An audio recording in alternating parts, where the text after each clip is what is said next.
Hello everybody, Pokemon Trainer Rob here. I got a very lengthy post-recording session segment here. About 13 and 14 minutes worth of content, so let's go ahead and get started. First up we have Sunkern. You can find Sunkern in the National Park during the day. And when I say day, I mean afternoon. I don't mean the morning. You can't find them during the morning, you can't find them during the evening. You can only get Sunkern during the afternoon, so make sure you're kind of coming in at around that time, before 6 p.m. and I want to say after 10 a.m.? I don't know the exact morning time frame, but in general, that's what you want to go to if you want to find Sunkern. And I asked my good friend Thomal9, fellow Let's Player, what Pokemon he wanted to be in Gen 2. He told me Breloom. I told him, Breloom doesn't exist in Generation 2. Can you give me the name of another grass type? He said Breloom again, so I was like, screw it, you're going to be Sunkern. I don't care. Next up we have Yanma. You can find Yanma in the route below the National Park. I want to say it's Route 35. You can find Yanma in a much easier way if you get Bugcatcher Arnie's phone number.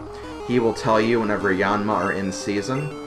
I didn't actually need him for this, though. I actually found one on my own accord. You can still find them, even if they're not in season, but they only have a 1% chance of appearing, so it'll be a long time before you actually find them otherwise, so... I was very lucky to run into this Yanma while I was training. But yeah, that's pretty much Yanma in a nutshell. He is a bug flying type. I wouldn't say he's really even the best bug flying type.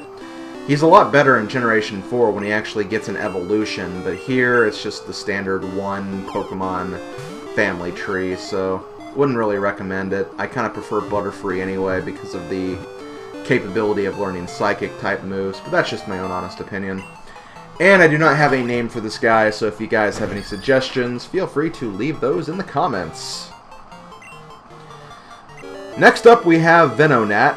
Venonat is a Pokemon you can find during the bug catching contest. You can probably find him in other places, but finding him in the earliest possible place is here in the bug catching contest. He has a better chance of appearing than Scyther and Pinsir, but he still kind of takes a while to find, so just keep on the lookout for him, keep trying if you haven't found him yet, and at some point you'll run into him. You can also, if you participate in the bug catching contest but don't get first, second, or third, you will receive a berry as a reward. And as for nicknames, I'm going to name this after the very annoying The Legend of Zelda Link to the Past boss, Mothula.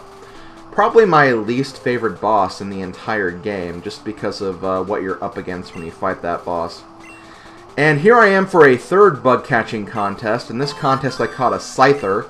I forgot to start recording when I found it though, so I do not have any footage of me actually capturing it. But I assure you guys that I did capture it, and I'm going to submit it for this bug catching contest. I was able to get third place. I lost to another Scyther, but I did weaken my Scyther probably a lot more than what that person had their Scyther weakened down to. So I'm not really surprised I didn't win, and you can win a gold berry for getting third place. I think if you get second place, you get an Everstone, if I remember correctly.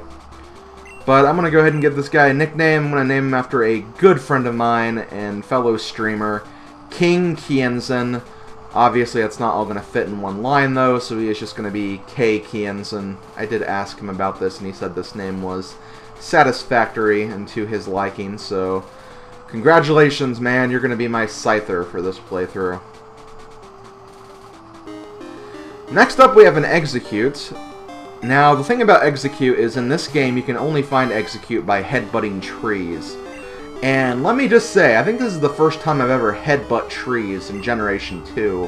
I did in Generation 4 in the Heart Gold and Soul Silver remakes, but I didn't do that here. And let me say, finding Pokemon via headbutting was a huge frickin' process for me. It took me so frickin' long to get these Pokemon. I don't even have them all yet. I don't think that you can even get 2 of them until much later in the game anyway. But 2 of the Pokemon you can find via headbutting are Exeggecute and Pineco. Here's Exeggecute, obviously. I'm going to weaken him up and try to capture him. But basically the way Headbutt works is you find a small tree, And when I say small tree, I mean small tree. Like, not the cut bushes, but also not the huge trees you see in some of the background objects for the certain routes of the game. So if it looks like a tree that's like one sprite or like one square tile in size, those are the types of trees you want to headbutt. And sometimes it can take a very long time for these Pokemon to appear. I remember Pineco took so freaking long. I ran into like 50 Caterpies and Metapods before I even ran into a Pineco. Exeggecute wasn't so bad, but even then, I just don't really like the prospect of headbutting trees.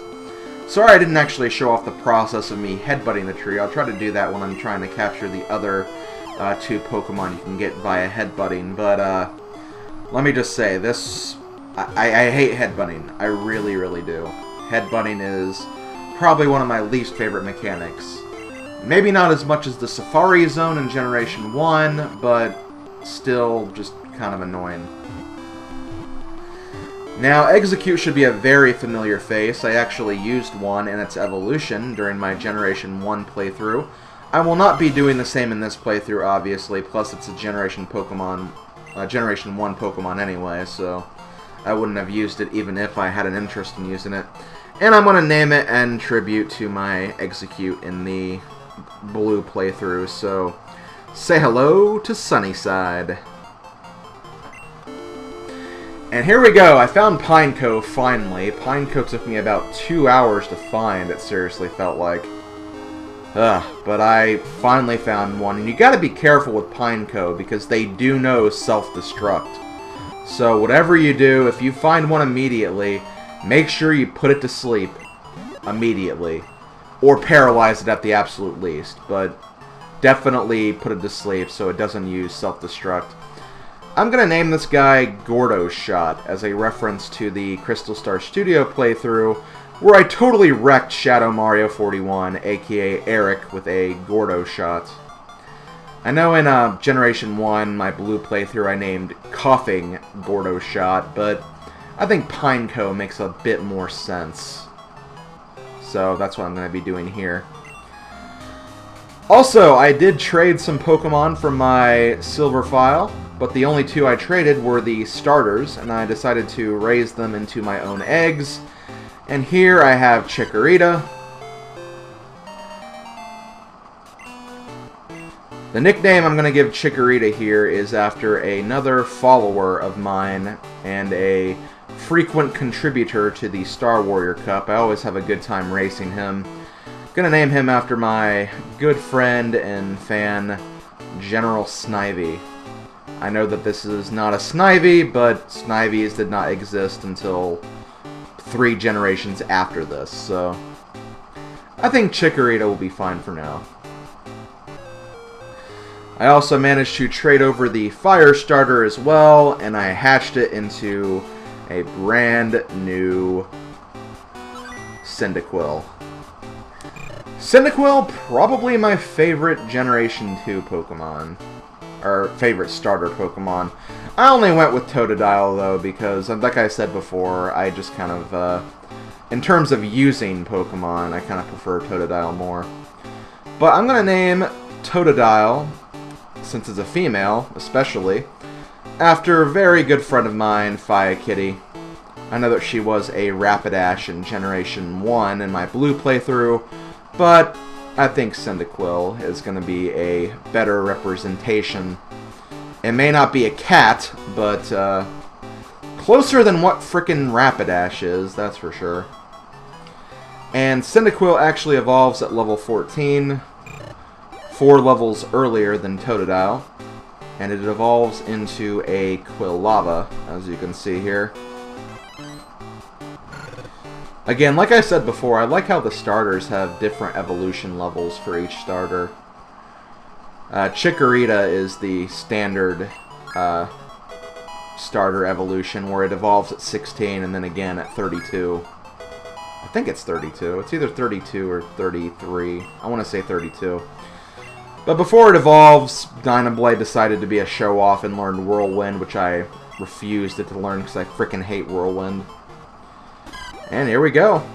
General Snivy is going to evolve into Chikorita's second form, which is Bayleef.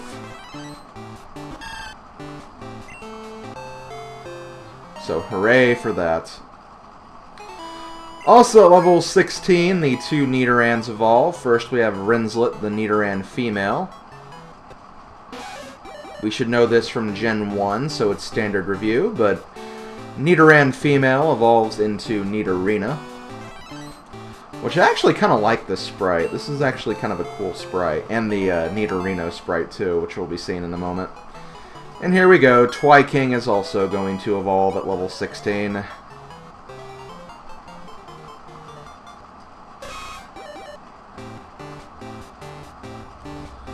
But yeah, I like these sprites a whole lot better than I like the Gen 1 Nidorina and Nidorino sprites. They just look so much cooler, I think.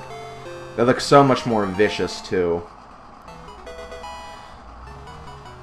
My Abra also evolved at level 16. And Abra evolves into...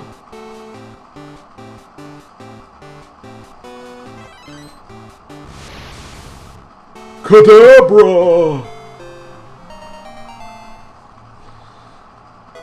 And it learns Confusionist too, so an added bonus. Hoppip evolves at level 18 into its second form. It has 3 forms overall. But Hoppip evolves into...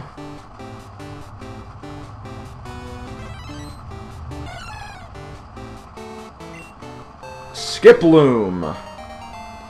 So it's a hop, a skip, and a... I guess we'll find out what the last one is later. And here is Joey, my shiny Rattata. It went to level 20. It's trying to learn Focus Energy. I'm like, nah, I don't really want Focus Energy. Although I think Focus Energy was fixed in this generation, so maybe I should have learned it. But either way, at level 20, Rattata evolves into Raticate. And here we have a shiny Raticate, which looks kind of disgusting, honestly. I hate kind of the puke green underbelly that it has. Not really a big fan of that. Another Pokemon that evolves at level 20 is Spearow. This is kind of the level 20 evolution club. And Spearow evolves into Fearow. So Snagret is now a Fearow and looks more like a Snagret more than anything now. God, I freaking hate Snagrets and Pikmin. At least Pikmin 1 anyway. Hoot also made it to level 20, which means he's going to get his evolution. I think I have a name picked out for Hoot now, but I'm going to do that later, so you'll see what the nicknames are much later. But yeah, there we go. Hoot evolved into Noctowl. So hooray for that.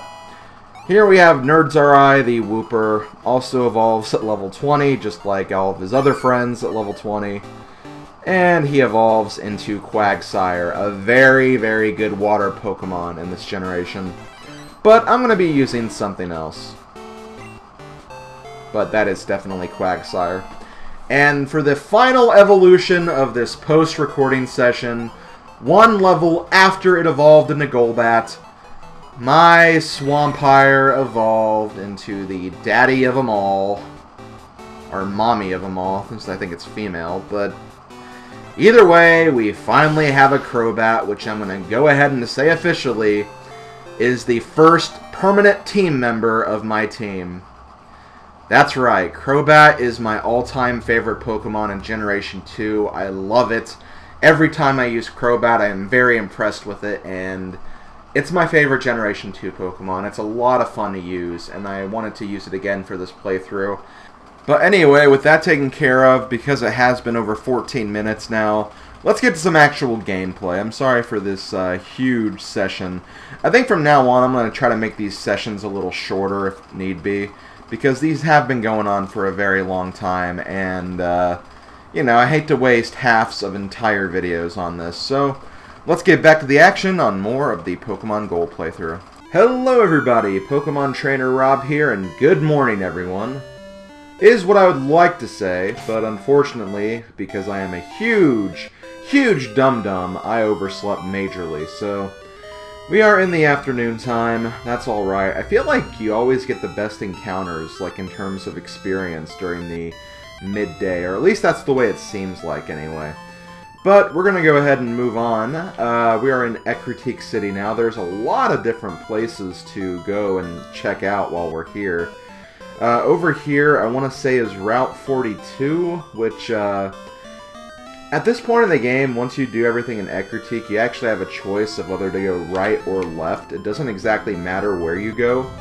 I'm personally going to go to the left first. That's the way I've always done it, and I kind of like going that way first. I just kind of fits better with where I usually go.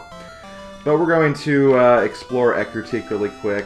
First we have the dance theater. I think I want to check this place out.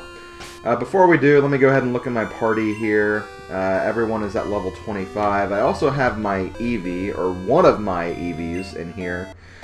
This is the Eevee I eventually want to turn into an Espeon, and I'm actually kind of thinking about using Espeon on my team, because I've never used an Espeon before, and it actually turns into a pretty swell Psychic type, so I may end up doing that.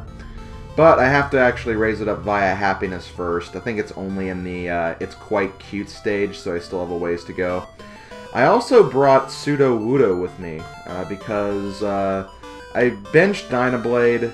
Dynablade just doesn't really seem like I don't really need to use her as much anymore, plus Swampire will learn its first flying move very soon.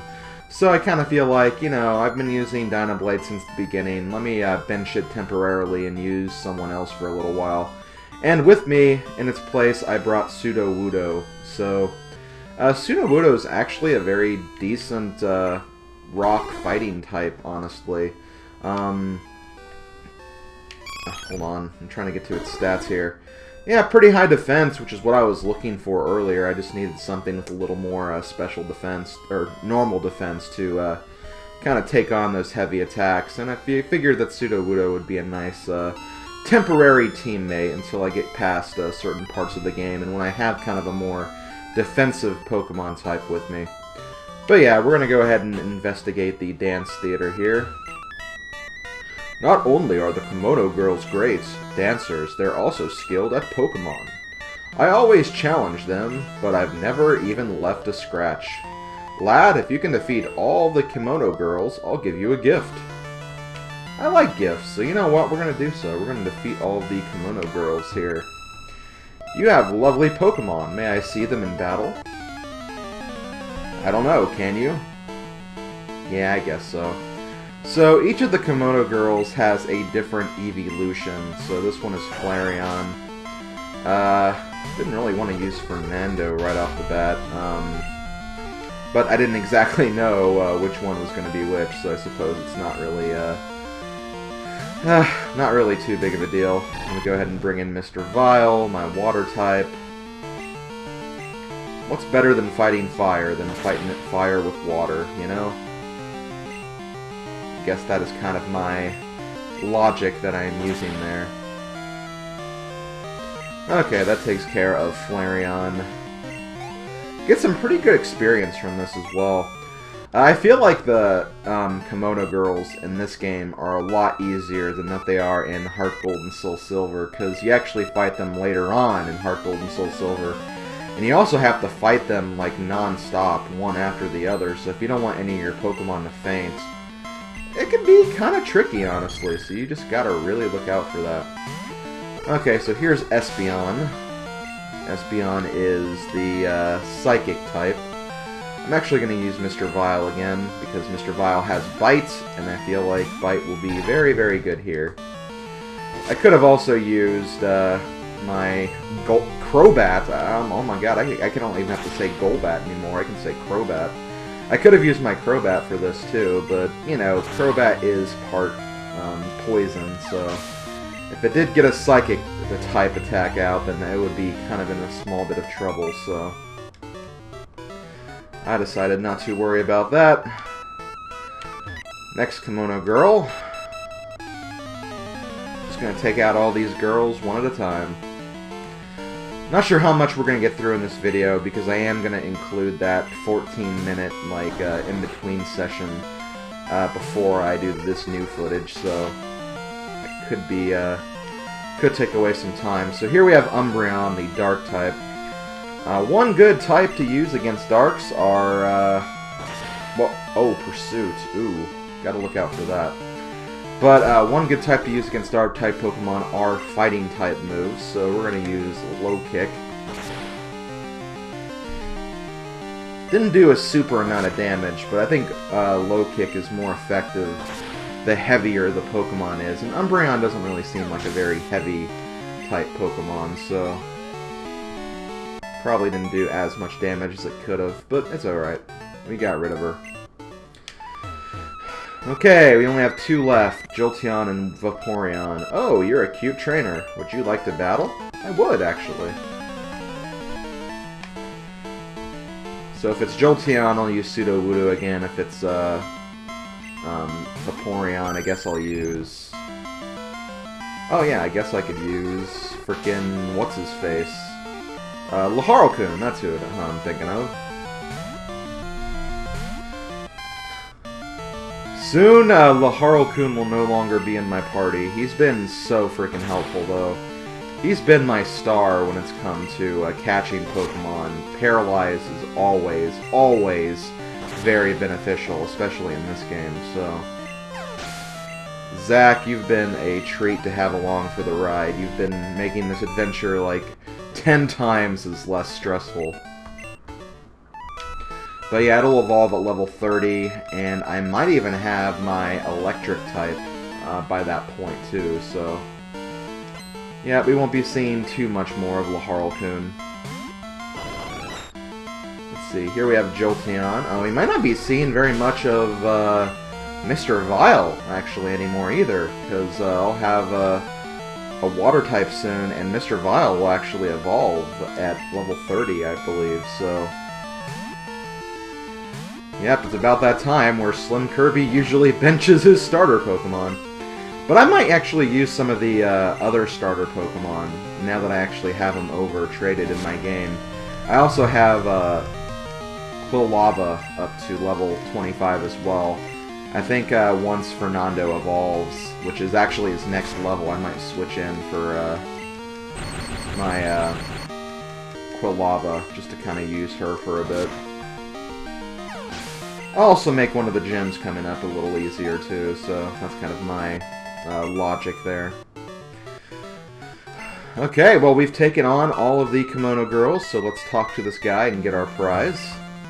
Not only are the Kimono Girls great, yeah, we know about that. The way you battled, it was like watching a dance. It was a rare treat to see. I want you to have this. Don't worry, take it. And we get HMO3, which is Surf. I'm so very happy I have that.